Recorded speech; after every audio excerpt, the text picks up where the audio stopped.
The gun laws in France are very strict. It didn't seem to do much to thwart the terrorists in Paris.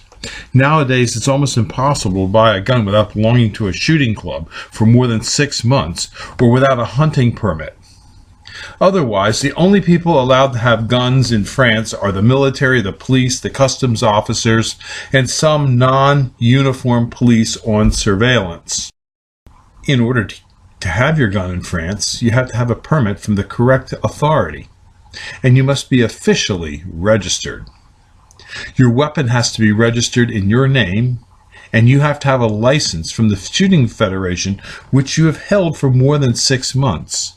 You have to have the proper training and have taken a whole bunch of different shooting exams spaced at exactly 2 months apart that are recorded on an official record book, which you must have with you, as well as an identity card if you take your gun to another place other than your residence. And now your application to own a gun has to be endorsed and approved by your local branch of the Shooting Federation. You have to have a special safe to keep your weapon in your home. You must undergo police checks as to your suitability to own a gun and have a clean record, and be known in your community as having high moral standards.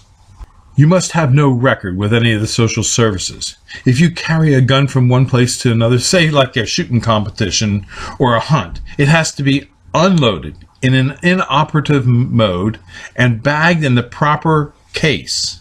It must be locked up in a safe at all other times, and no person other than the licensed person must know the combination or be able to get into the safe. What happens when you die? Who can get in the safe? You have to call a locksmith?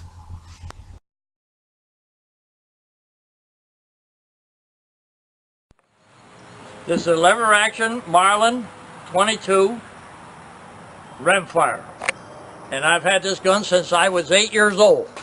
Is it your favorite? This is one of my favorite guns. Yes, yeah. I grew up with this gun.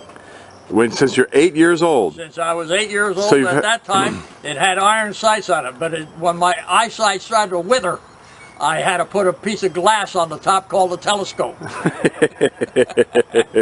So you've had that gun for over 75 years? Oh, yes. Yes, indeed.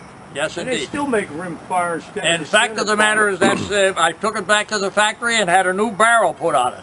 No kidding. Because the old barrel was worn out.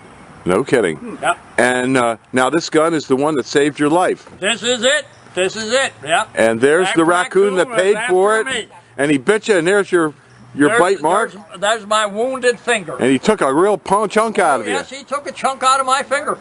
But no more chokes from Dr. Lamp. That's right. Okay, this is a reenactment of what happened to Dr. Lamp when he got bit by the rabid raccoon. We were probing the inner makings of the garage with Howard in the lead here. Straighten your collar out here. We might be on Hollywood there. And you can see it's an atrocious mess, and he was supposed to clean this up, but he never did. So he looking to the left, and looking to the left, and we were looking underneath the bench here for it, where because I heard it in here earlier. And you can smell him. He smells like a. Oh yeah, he smells like a we skunk. know we were here. We know we were here. And what's that? Your walnuts? Yeah, that's the walnuts. Oh no, that's.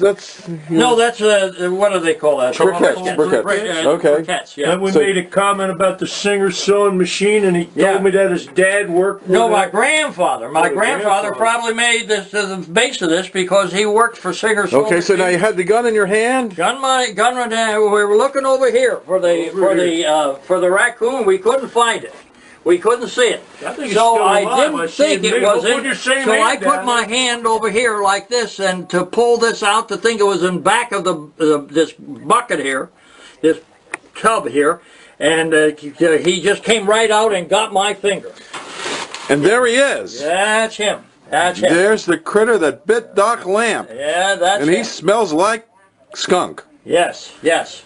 I wonder if he got babies in there, because he's been in here for a while. You got that pair of pliers? Or here it is. Yeah.